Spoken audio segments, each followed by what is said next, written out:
welcome to Shooting the Shift. I'm Bam. That's Matt. Hi. That's Brent. That's Milton. Oh. Joining us this week from Club Racing UK, we've got Nick Holmes. It's entirely our fault that they win because they've got one of our stickers on the dash that gives them instructions for how to win a race. They've got their own podcast. Links in the description. Is that good enough for you, Bryn, or do you feel the need to tell me I've still got no style this week? I don't know, it's fine. You do you, boo.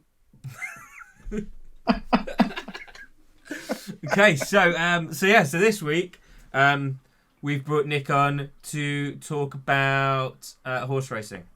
No. We're going to talk about Budget Motorsport. We promised it. I don't know why I said horse racing. It was a rubbish joke.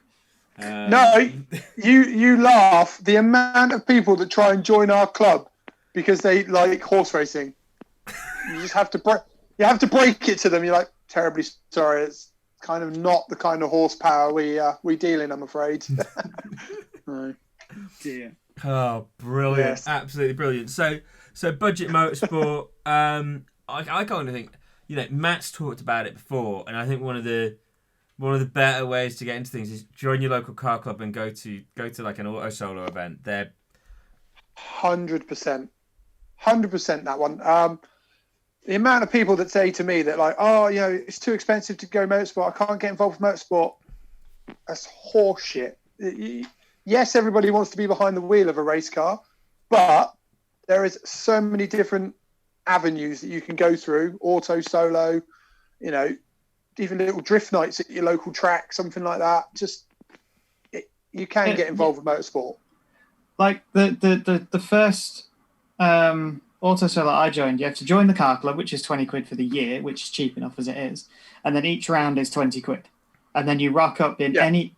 Most of the rules are your car must be driven to the event and therefore have an MOT.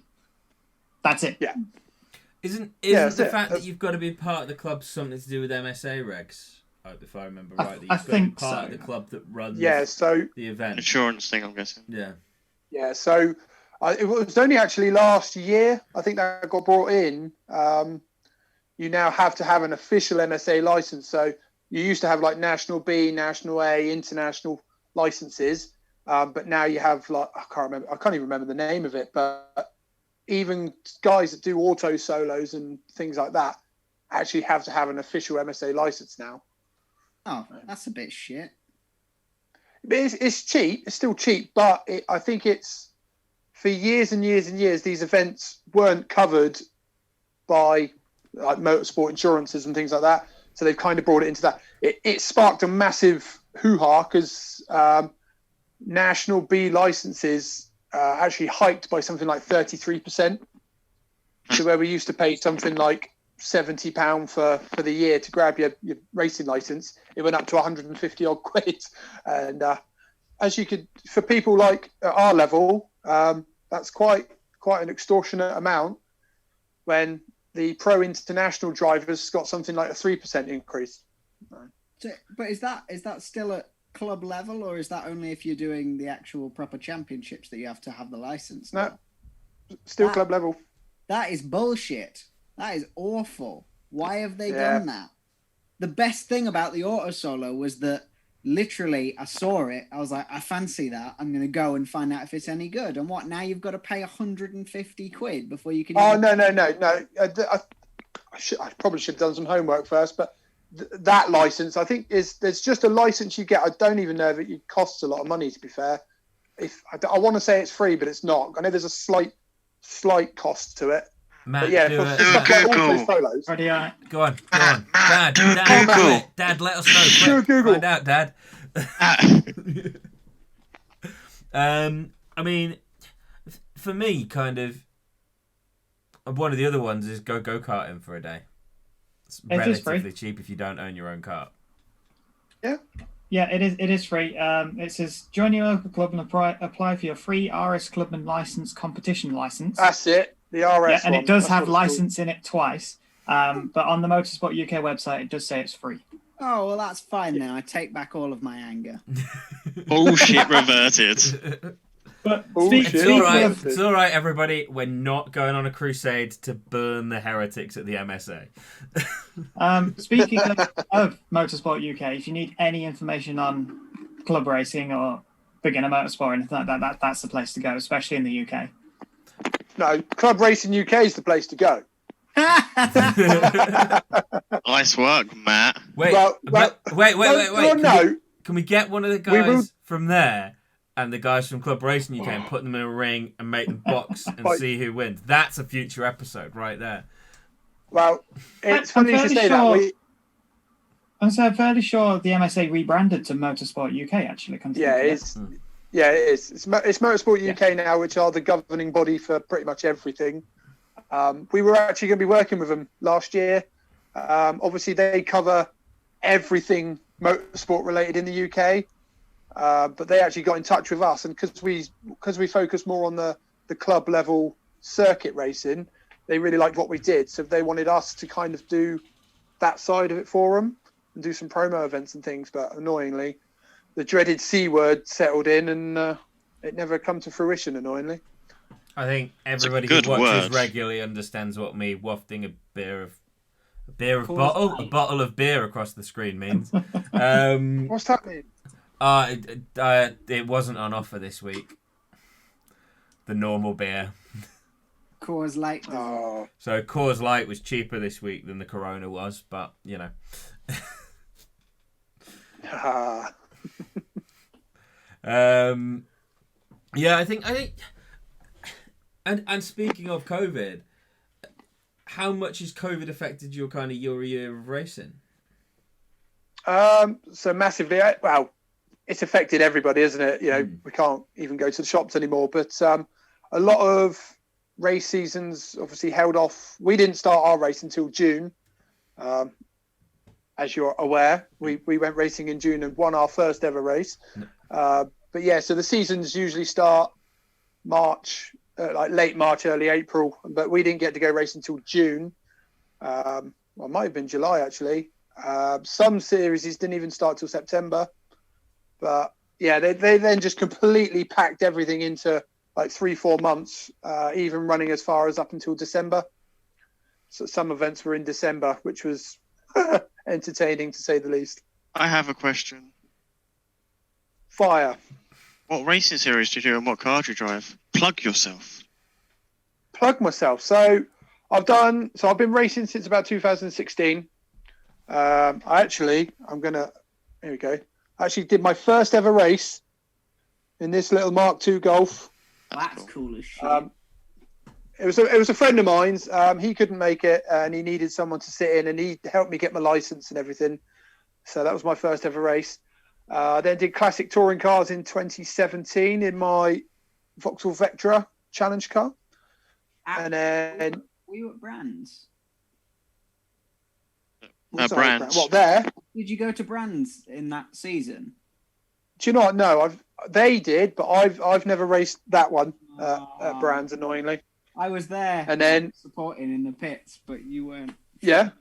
Oh, I wasn't there. No, I've actually only done 3 events in the Vectra, which is a shame. But then year before last, 2018 and then 2019, I've driven the coolest car. And I know you boys are super cool about MX-5s, but it hasn't got anything on a Ford KA.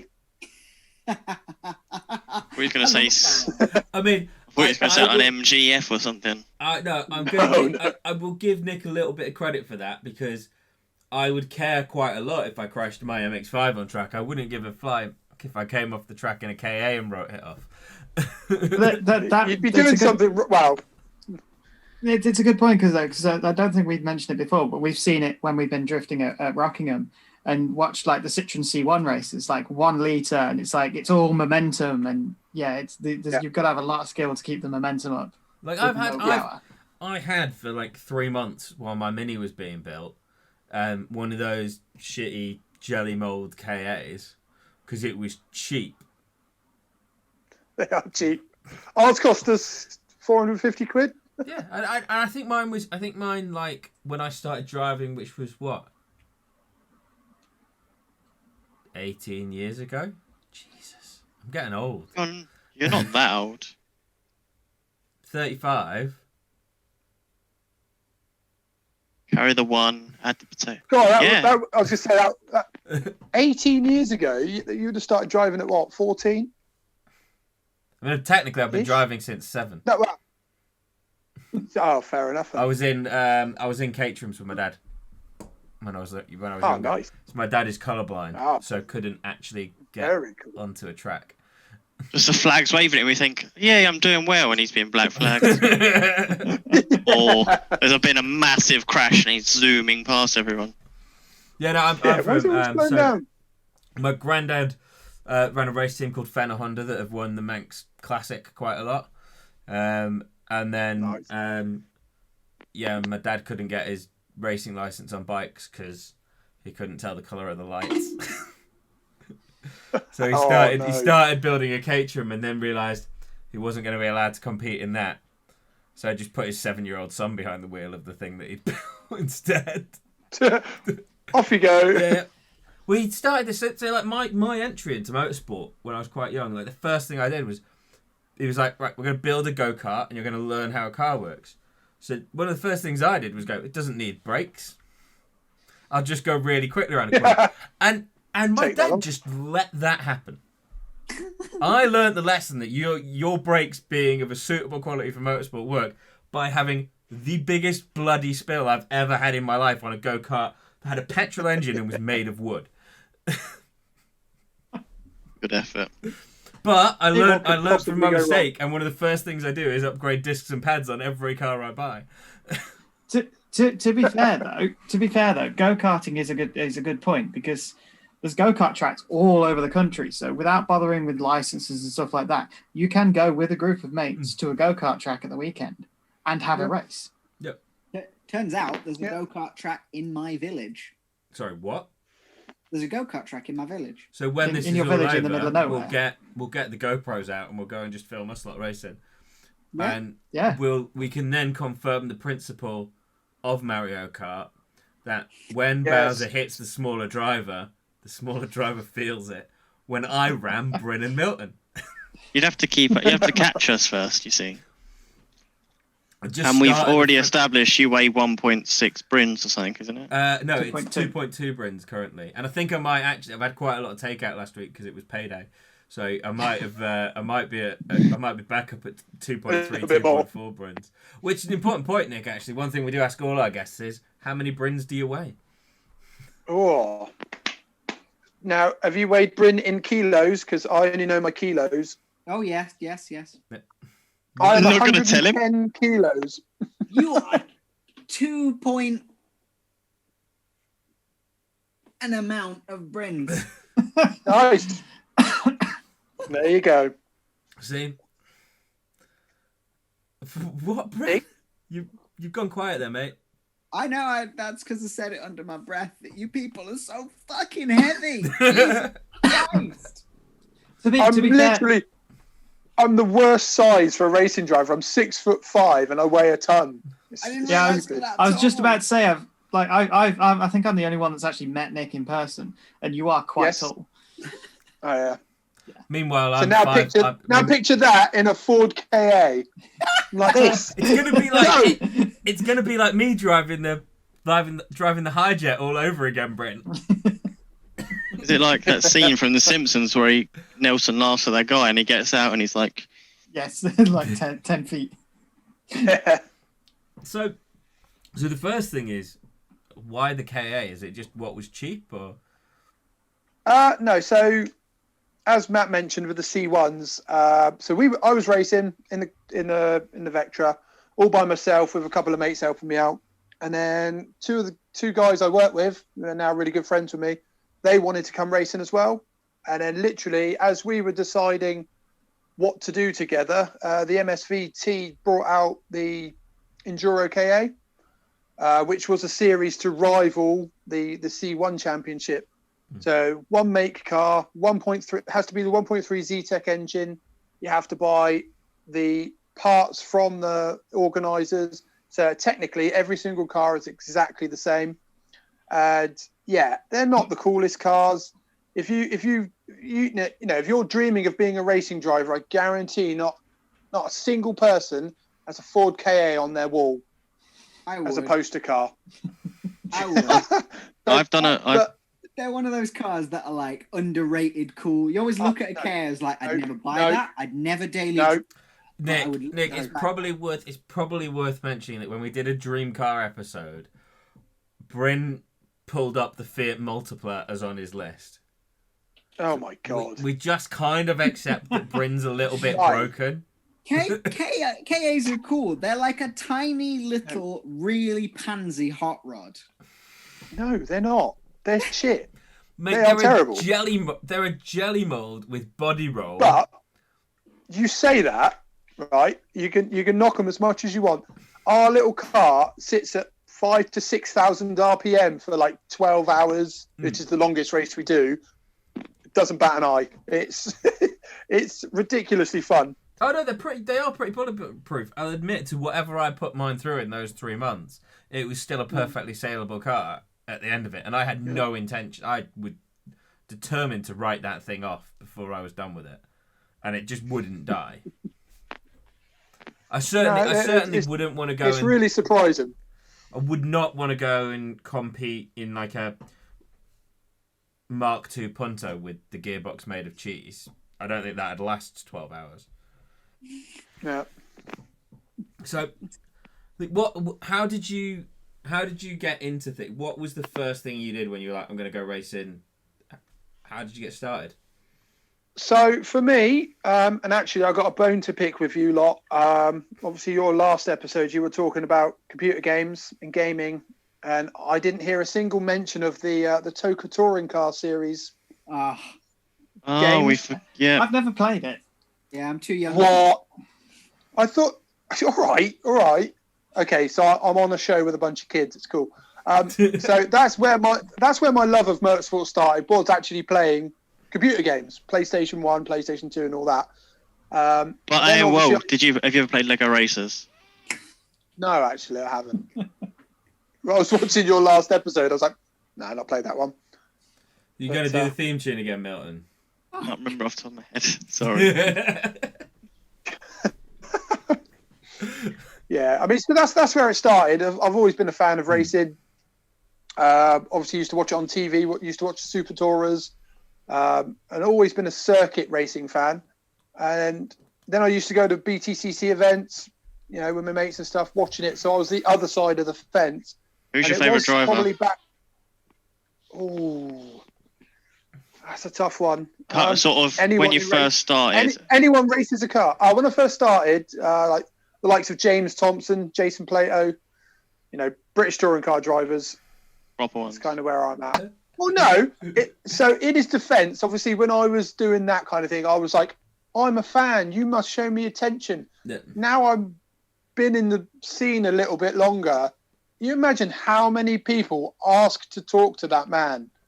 I'd tell you to fuck off and all, to be honest. I kind of think that's a thing, like as well. You know, Yeah. you kind of got to respect your heroes a little bit. If they're out and if they're at an event where they're in the public eye, kind of like that's okay to go and do that. If they're out and about with their family, just let them get on with their day, right? Yeah. Like 100%. pottering around the halls of motorsport, you don't know of autosport rather, which I'm gutted wasn't on this year. I haven't got to go and see everybody. I think this is the first year I've not been anywhere near any of the guys from Tagiwa in January, within like a week of the start of the year. I think it's the first year in Yeah, about they're really 6 or happy. 7 years I've not been to Autosport. Yeah.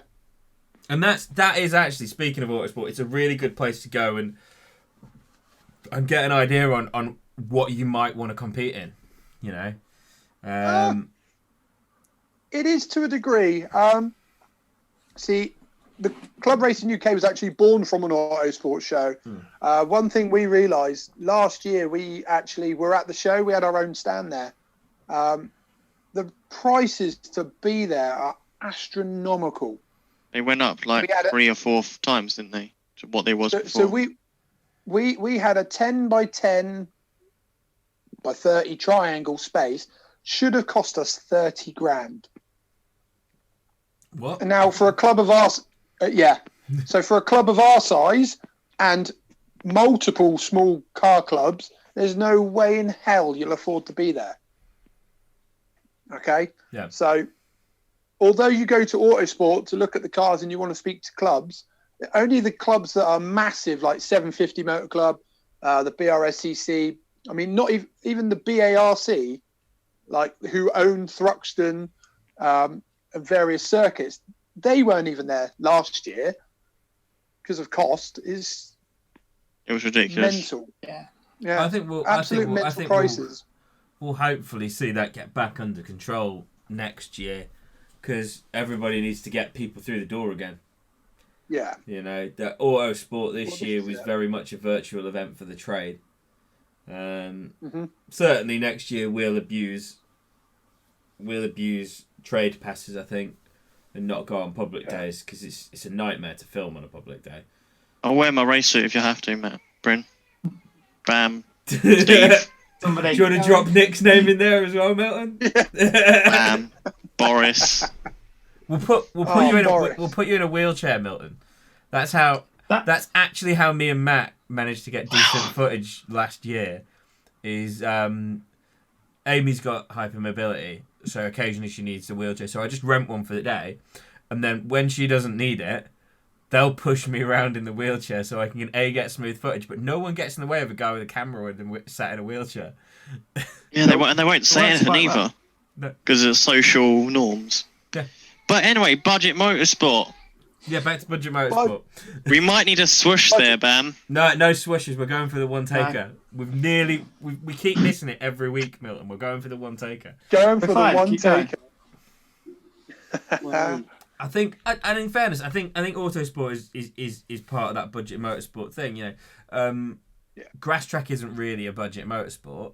You're starting to get into spending some quite serious money. Same with Time Attack, but they're down at that entry level kind of space. Yeah, what you'd class as your entry level. I think the thing is, and I think what it's easier said than done, but what everyone needs to realise is no motorsport is cheap. No, it just isn't. Okay, you could go to your local sports shop and buy a tennis racket and a ball. You could play tennis. Motorsport isn't cheap, but there are cheaper forms of motorsport that a lot of people don't know about. Or will hold their nose up until they've tried it. Yeah, exactly that. That's the biggest one. How many people want to just go racing a fire-breathing M3 or want to be in the touring cars and this, that, and the other, but they can't do it because it's too expensive. But there's so many alternatives out there. Yeah, it's not even funny. That's the thing. The most fun part of motorsport is being in a car on a track. Like, it really doesn't have to be fast and powerful. That little 1.4 Arosa I had was fucking hilarious, and it was exactly so shit, but it's so much fun. I think one thing to bring up at this point, though, is when people think of motorsport and the cost of it and all the rest of it, they think just the car. They only think about the car itself. Whereas if you're entering a championship, you've obviously got entry fees, and then you've got tyres, and then you've got fuel. You've got to travel to the event, probably put yourself up in a hotel. And then if you crash it, you've got to repair it. Gloves. Yeah. And don't forget your membership to the club that runs that race series. Yeah. And I think in the preparation as well, your car only cost you 450 quid, but you probably spent 3 or 4 times that preparing it for the actual championship. Well, so all the parts for the KA, so all in all, to build our KA, probably about 3.5-4 grand. Did you have to? Has yours got a cage in it? And is that compulsory? Yeah. Full cage that had to be bought from Burton Power. Because that's the safety thing. Like you'll get people go, yeah, my car's track ready, and you'll look in it and go, no. Because the other thing is when you're in competitive motorsport like Nick is, all of your seats and your harnesses, your hands device, your helmet, your fireproof clothing, all has to be in date and up to spec. No Chinese copies. 100%. No. Don't some championships allow, say, if they're out of date but only they still look good condition? Nope. Okay. No, Out of date is out of date. You Gone. genuinely Yeah, like. the day after, it's out of date. It's out of date. The thing you got to be careful with though is a lot of the equipment has an FIA date, which is quite stern. But MSA over here have slightly different dates. So, like seats will last you 5 years, but you can competitively use them for about 10. Helmets as well, things like that. So dates do vary. That's what I thought. Like seats and harness and stuff. If they could see that the harness isn't fraying and isn't falling apart, then it'd be fine. As long they will look at that date stamp. If it is out of the date, it's bam. You're not using it. You could have just got it out the box the day before, but if it's out of date, it's gone. You can't have it. So is that partly is affected then by how long the companies had stock sat on their shelves, I assume. Yeah, and you can find you almost got to do your homework a little bit to save yourself some money. I fell short of it when I first bought my 6-point harness. I think I bought it on I want to say it was like a December or something. So I got the year before date stamp. So I actually lost the whole year on my harness because of the date I bought it. If that makes sense. Yeah, if you'd have bought it 1 month later. If I bought it a month later, the newer production stamp would have been on it, and it would have lasted another year. So, I mean, like before the 5 developed its rust problem, I'd started buying stuff in again, ready to maybe get back out on track, and I got the question from my parents: why are you replacing your helmet and your boots? Something is it? They're all out of date. They're all out of date. Yeah, you just need to replace the lot. It's not. Helmets, I think, is one you replace more than before the date, because even no matter how you put it in the bag, put it in your box, you still get the odd knock here, or you've won a champion, you won your race, you throw it off in the passenger seat. Well, that's the other thing is if you have a helmet and you drop it, second you drop it, it's done. Yeah, absolutely. Like 100% new one. When with the bike team, we had there was 4 or 5 in the trailer, and if the rider came off, even if there was no damage to the helmet at all, that you got a new helmet out. Like It's one of those, isn't it? You can't risk it. Don't mess about with your noggin. If you've ever been on track and someone hits the Armco, they will not let you. The track will not go live again until that Armco or the barrier is 100% how it was meant to be. Because if you hit that Armco again, well, look at the Grosjean crash. Yeah, I was going to mention that. I was going to say that's a different thing for Armco altogether. Yeah, that was quite drastic, but honestly, safety is absolutely paramount. But it's very bizarre. Now I find it bizarre that track days, for instance, aren't really regulated. Yeah, I can kind of I would agree I know with you. That's probably a different subject. There's probably a different episode maybe, but if I want to go and race my little Ford KA, it has to have all the safety equipment, fire extinguisher, everything has got to be ready to go so I can go and competitively race. But if I went to a track day, the day after, doesn't matter. I think the key word is competitive. I was going to say, I think that the slight difference is in the fact that you are on a competitive day, you're making passes through corners and trying to make moves and stuff, and there might be contact. On a track day, you can't even overtake in a corner. Aren't you? Well, they're not. Can you not? In drivers' briefings, they tell you not to overtake through a corner, but obviously everybody does it. I have never, ever at a track day been told that I can't overtake. No, you can overtake, just not through a corner. I've never even been told that. There are strict rules at track days, but how many people stick to them? Yeah, it's because they can't watch them everywhere. They don't have enough staff. There is a nice video somewhere of me at Donington testing our KA, coming down through the Craners, just about to go round Old Hall, down through the old hairpin. I go round the corner and some guy in his Lotus Elise just straight past me. And there's me like, wanker, just as he's shot past. But it's frustrating being stuck behind a car that only does about 60 miles an hour. Didn't you crash there? Not Donington, but I was going to say I'll bring up Donington as well because last time I drove there, I was in my NA powered MX-5, so 100 horsepower, and we both have the same problem there. It's a power circuit, like there's no ifs or buts about that. So you can't pass anyone on the straights because you don't have enough power. But you can outhandle people through the corners, but you're not allowed to overtake people through the corners, so you get stuck behind people. Yeah, biggest frustration of an underpowered car. Yeah. But underpowered cars can be more fun than really powerful cars as well. I've had way more fun. I've had way more fun in low-powered cars than I have in high-powered cars, and part of that's a different subject. No, because that what we're talking about here is that he knows budget motorsport. That element of budget motorsport is if you go and compete in a Ford K, the car costs you £450. If you go and compete in a Citroen Saxo, the old boxy ones, the car costs you £300-400.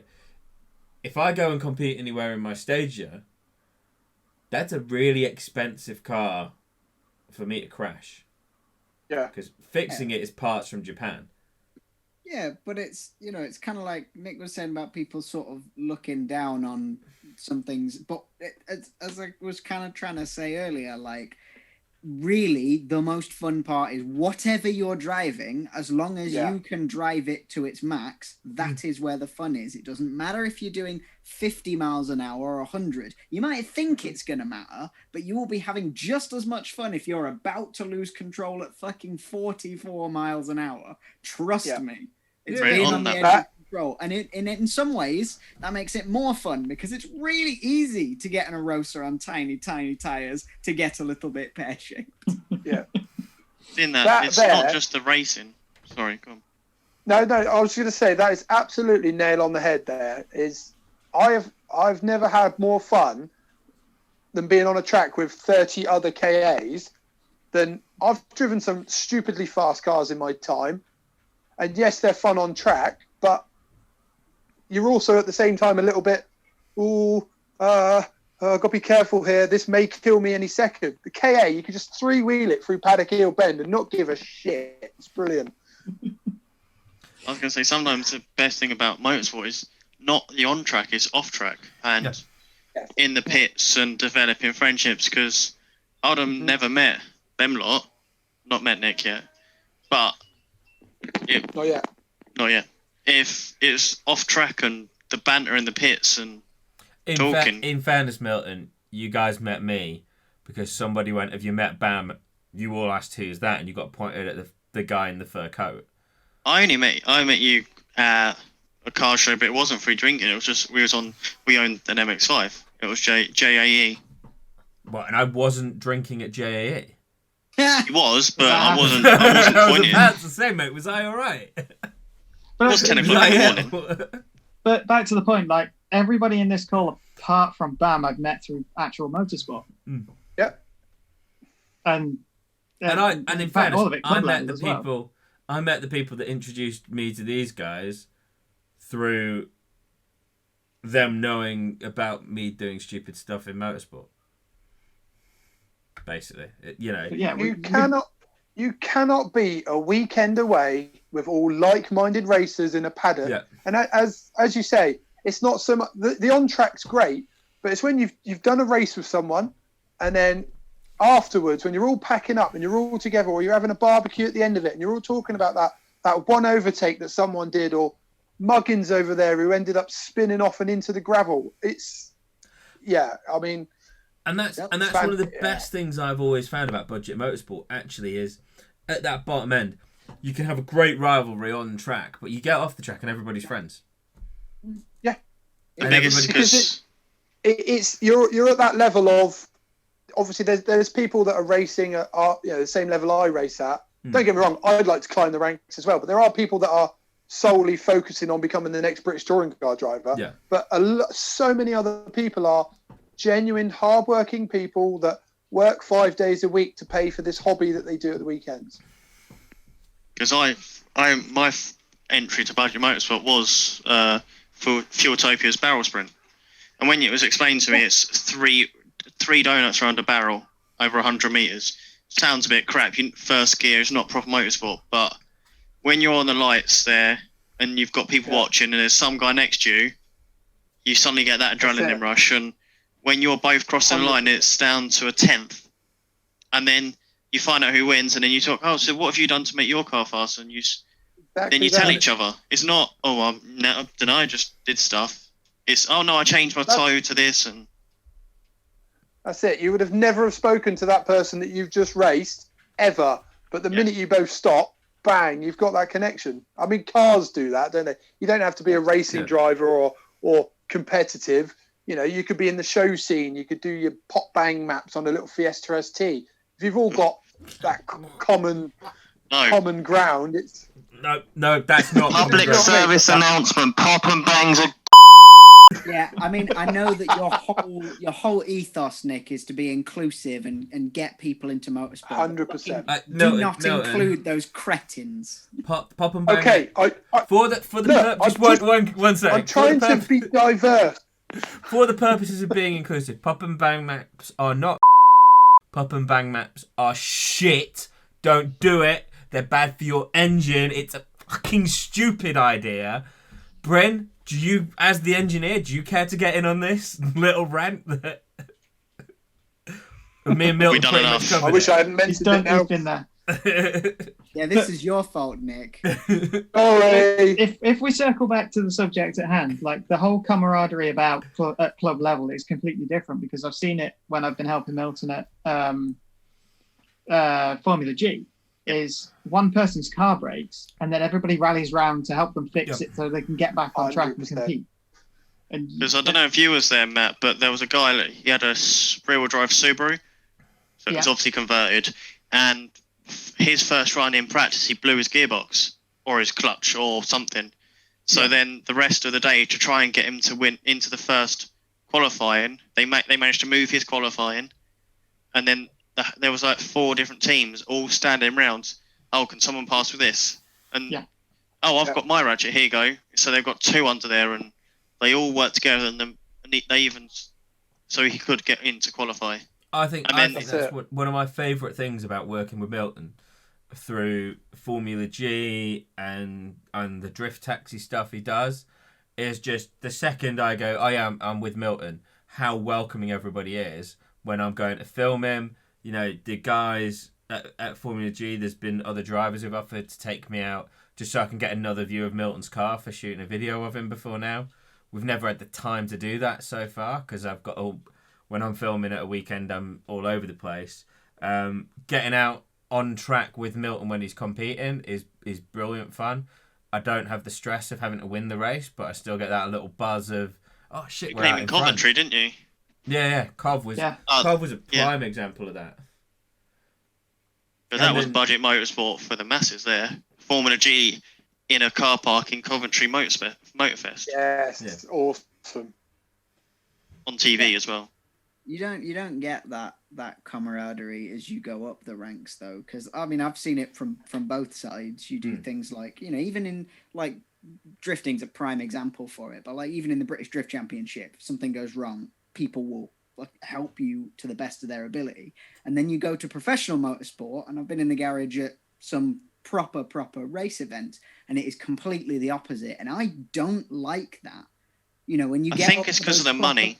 Yeah, it's because it's important to them. It actually matters. In Budget Motorsport, people are there for fun. As you go up, it starts to get less fun and more serious. And it's a shame because people don't want to interact. They don't want to talk. People in a proper race team do not want to tell you what they've done to their car. Whereas somebody at like, you know, middle competitive, they are desperate to tell you why they are so fast because they are so proud of what they've done and they want everybody else to know. Yeah. The other thing, you get people. Oh, sorry, go on. It was like embarrassment. It was a switch over from road tyres to semi-slicks on the rear. I know it sounds obvious, but when someone said, "Oh, I'm trying these tyres and they're a semi-slick, blah blah," and then the rest of the field started following suit, and if that was top level, if you managed to find knocked a second off your time over a 20-second run is a massive deal. Yeah, it's like knocking off. Yeah. I mean, that's the thing, is that you're not going to help your competitors when you get up to that next level, are you? If you can beat someone before you've even got onto the track because their car's broken, yeah. Ooh, I'm not that way. I'm not that way inclined at all. That's what. I've got a point to I'm bring up safe. on that. Before I say this, I just needed to make sure I'm safe under an NDA. Actually. Yeah, so don't say anything, Bam. No, I am. I've not worked for the company for over 12 months now, so it's all right. I know for a fact there is a team in Formula One who are using significantly more powerful PCs to run their Q1 data for adjustments, and they're running the data at about twice the speed of everybody else. And there's an exclusivity agreement on the machines, so they can't be. There's only one company that can build the PCs to that spec, and they cannot sell them to any other teams. No, and if you're running your data twice as fast, Bryn, you'll understand what that'll give you. Yeah, You know, like it's that different. It's in mindset, isn't it? Once it matters and it's not fun. Whereas when you're at the lower levels, you're there because you want to compete with people, not because you necessarily want to win. Everybody wants to win, but if you're at the top of Drift Cup, say, and you're just winning all the time, I guarantee you'll get bored and you'll be desperate for somebody to give you a challenge. And that's budget level motorsport. It's people, to an extent, you don't care whether you came second or first. You're just there because you want to try really hard. Because I can say at one of the barrel sprint rounds, I think I'd done it was my clutch or my diff or axle or something. It was in practice. And then I was fighting for the championship at that point, or was trying to anyway. But then Adam Elder, who I raced with, he said, well, you can car share with me. And then he didn't do any more practice. He let me take one extra person's practice time so I could learn the car. And it ended up being me and him in the finals. And he almost lost to me, but it was only reaction time that I lost because I wasn't used to the clutch and I didn't want to stall it, so I was a bit gentle. But the fact of, if I didn't race, I'd have been one whole round of points dropped. But he let me race so I could keep the gap. And I did the same for Sean a couple of years ago. Like his car.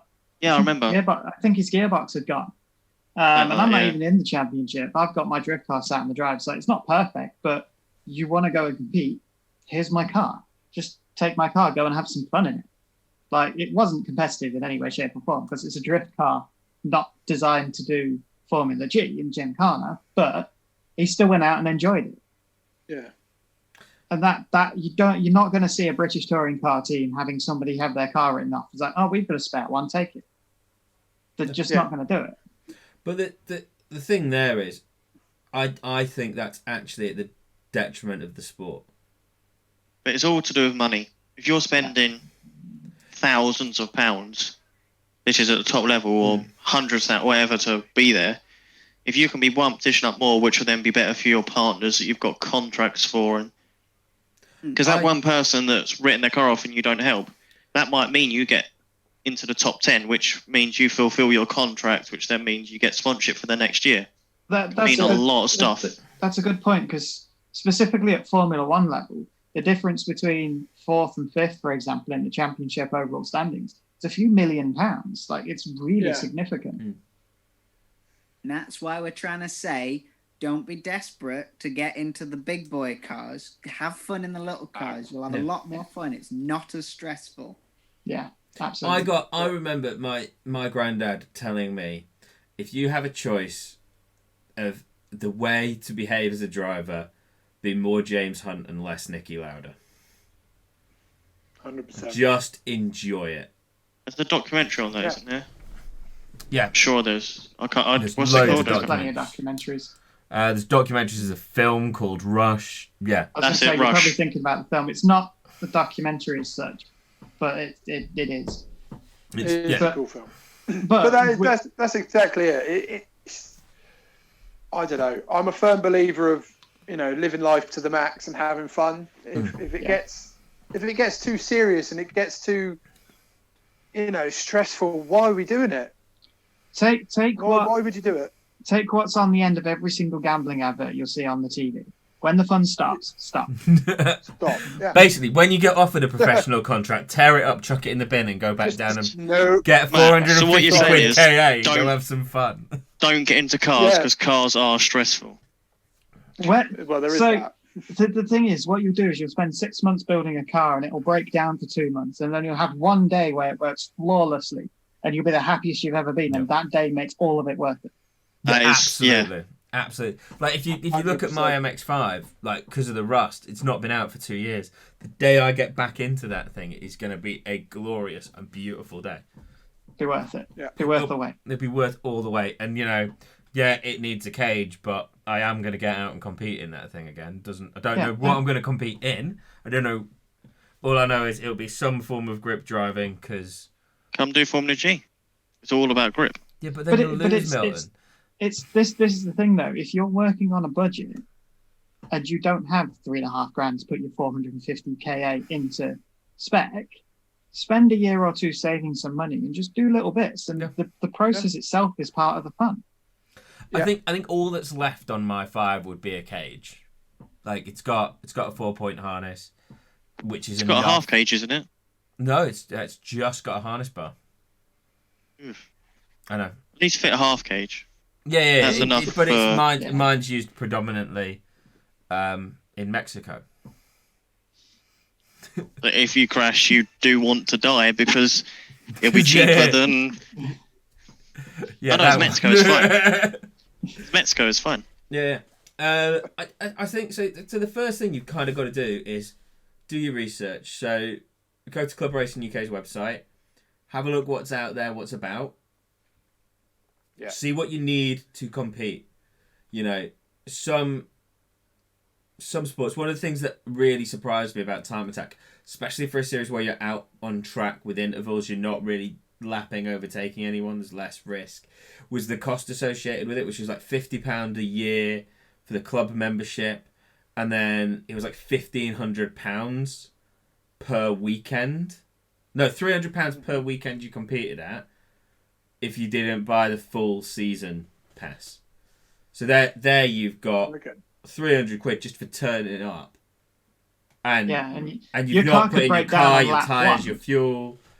Like this is the other thing to take into mind, is if you go and enter Time Attack, you pay your 300 quid to enter the round, you turn up at the track, you get halfway through lap 1 and your gearbox shits itself and explodes, you don't have a spare one. That's 300 quid down the drain. That is. Unfortunately, it's the luck of the draw sometimes, but that is something you have to bear in mind. I have a question for Nick. The solution to that, though, is then you end up having to buy a spare gearbox, and then you probably need to buy yourself a van to fit all the spare parts in, and the cost snowballs quite quickly when it does. That. What would you say is the best budget motorsport to get in? Not the best. What is the most budget-friendly motorsport that you can get into where you're having fun? Well, as it's already been mentioned, you can have fun in. I mean, if we all went and got on a bicycle, I know we're petrol heads, but if we all went and raced on bicycles, you'd still be having fun.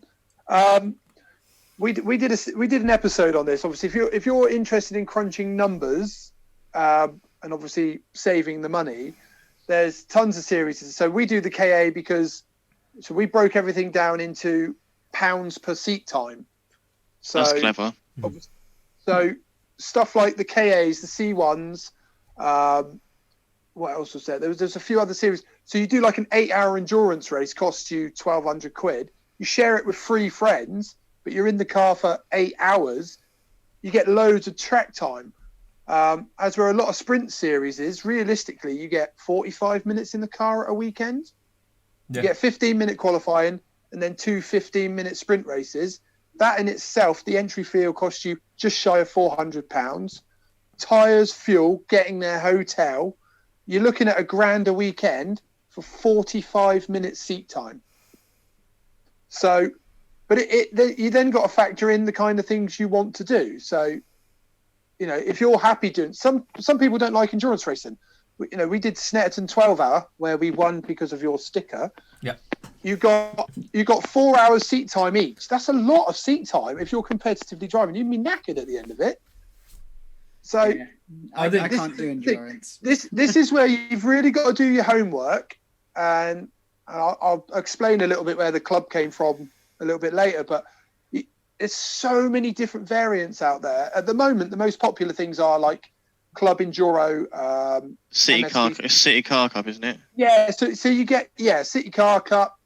You know, there's like they're like mini endurance races. So you like do 45 minutes to an hour's driving, but you share it with 2 drivers. So you get half an hour each, but you also half the cost of entry fees, half the cost of fuel, half the cost of tyres. So there's these options. If you've got a bit more money and say you can't afford to buy the car, the transport and everything, there's tons of teams out there that do like arrive and drives. So you turn up with all your gear, they strap you in the car, you drive their car around, you go home at the end of it. That's very good if you're not sure. This is it. There is so many ways you can get involved. I think I did it the hard way. I bought an empty shell of a car and built it bit by bit. I was building my Vectra touring car for 6 years, realistically. I'm not the most mechanically minded bloke, and it wasn't until I got to where I'm working now and the guys I race with now that know their shit that the build really took its shape. But as Matt was saying earlier, if you've got a to-do list, if you tick off one thing, if it's putting wheel bolts on, if you just tick one thing off that tick list, you're one step closer to doing what you want to do in your car. That's a very good point. There's just so many ways of doing it. You can buy a car that's already been made, it's already proven, but that's cheaper that way. In the long run, yes. I think that's you actually got $6-7 grand to shell out for a car? Not everybody has. Yeah. I think that's actually a really important point about motorsport is break your goal down into achievable little chunks. And 100%. Little wins. Yeah, and don't expect it to take a while. Don't go, I am going to throw a shitload of the bank's money at this hobby and then decide you don't like it. I 100% did that. But you like it, right? So you kind of... Oh, yeah. Yeah, but there were so many times where I was spending more money than I was earning. I got myself into a lot of financial trouble trying to build a car to go racing. Yeah. And there was the stress. There was so many times where I didn't know what I was doing. I just wanted to throw shit everywhere and walk away. There's so many times I wanted to do that, but it's just got everybody's circumstance is different. So, I completely agree. I think one thing that I think it'd be really interesting for us to do actually when we can all get back together again is we'll come down to one of your endurance races and we'll film it and film you guys while we're doing it, and we'll all club together. We'll get a team effort again. Sorry for anyone who heard that click. I've lost. No one noticed it. Totally seamless. Seamless. All right, Mills. Whatever. I think that'd be a really cool thing to do. So, we're at 53 minutes in. Nice. What are the? We do the plugs. Yeah, plugs. We'll do the now. I really like the UK 3-pin plug. Okay. I'm not a fan of the American 2-pin plug. No, that is a weird plug. I prefer the European 2-pin to the American 2-pin. Well, the European 2-pin we're out of Europe now, Matt. We don't like their stuff anymore. That's why we've got 3 pins. Oh. The European 2-pin plug is the best plug because you can still get it into a UK slot. You definitely shouldn't if you're listening to this. But you can just poke a pencil. Open the. I'm an electrician. I shouldn't be listening to this. But my favourite is USB-C. You can't put it in the wrong way round. That's that's solid. So underneath Nick right now, there's some of their socials popping up. Go look for those. Come along. Link down in the channel.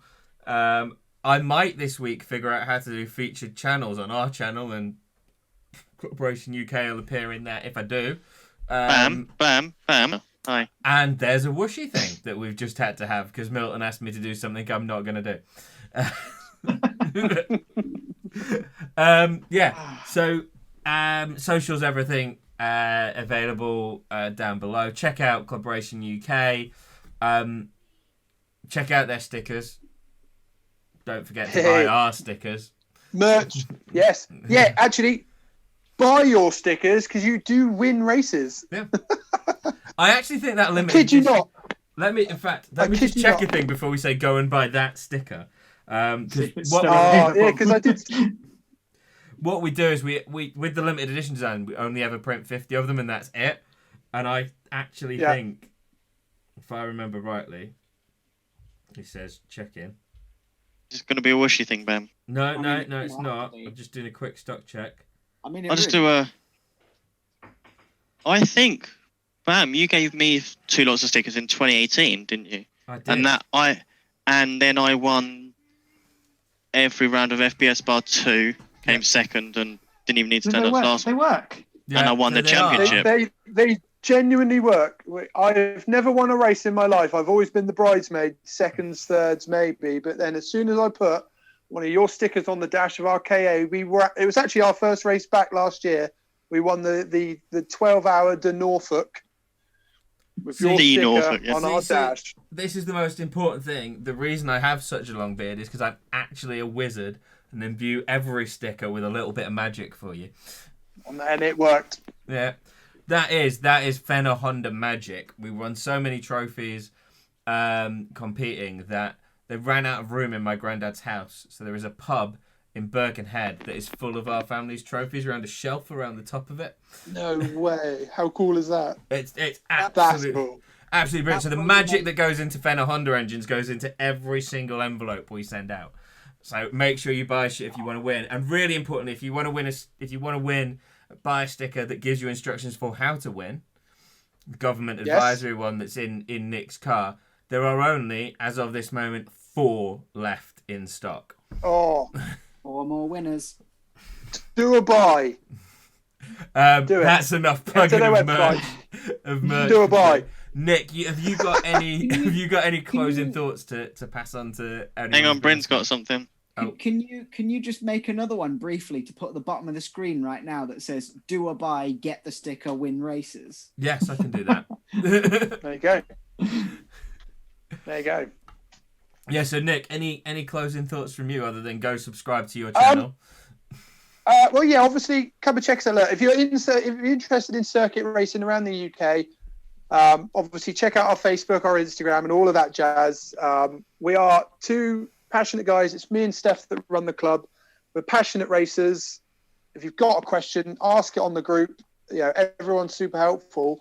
My only advice to everyone would be, don't sit on the other side of the fence going, I wish I could do that.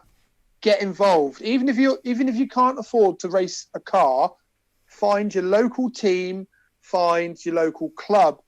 Go and get involved. You could do marshalling. You could help set cones out. There's so many things you could do involving with motorsport, and you will never regret it. You will meet some of the best people going. Just on the back of that, I've done marshalling before. It's free, so you can get involved and not have to pay anything. You just give up a weekend.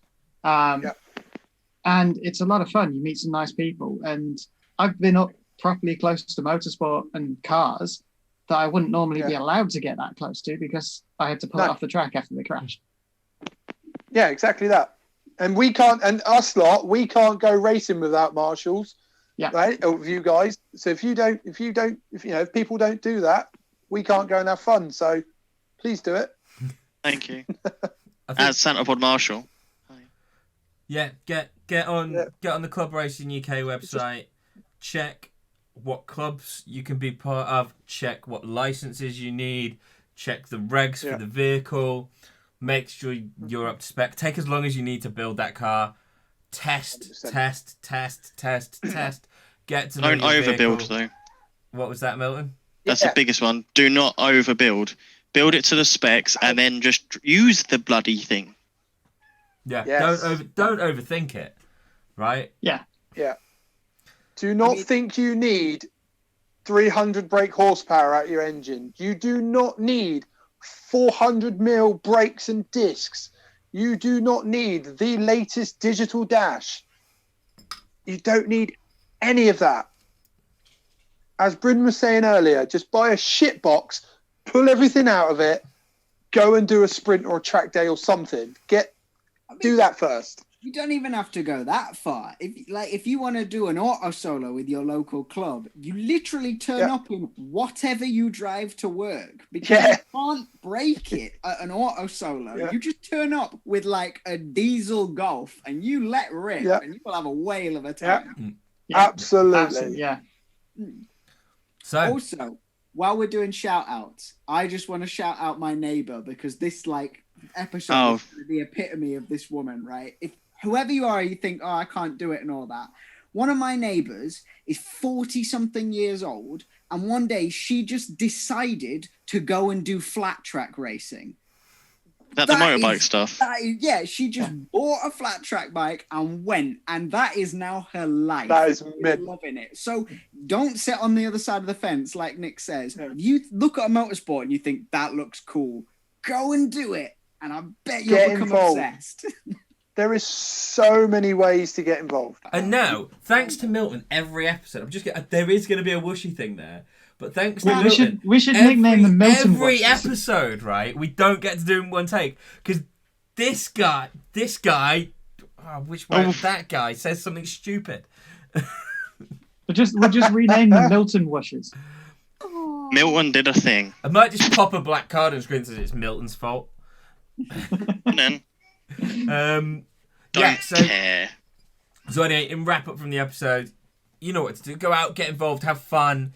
Check out the channel. We're going to go, when we can all get back together, we're going to go down to an event that Club Racing UK are at. We're going to film from their pits. We will let you kind of experience what a race weekend's like with them.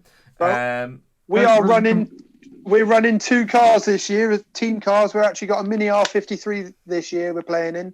So, and I will be doing a couple of guest drives in. My friend Rob, who actually hosts the Club Racing UK podcast, I'll be out in his Ford Focus as well. So we're going to be doing loads this year, as long as we're allowed. Yeah. As long as we are not all still grounded by... Yes. I'm not even going to give it a ridiculous name anymore. I'm bored of coming up with stupid things to call it. Look. I like it, being grounded. It is. We're just grounded. Go out, have fun, get involved. When this whole not going out to play thing is over, when Mom finally lets us back out the house, just get out there, have fun, use your free time constructively, and go racing. Thanks for watching again. I've been Bam. He's been Nick. Thanks, guys. He's been Milton. Alright. That's been Bryn. Incomplete. And that's been Matt. Yes.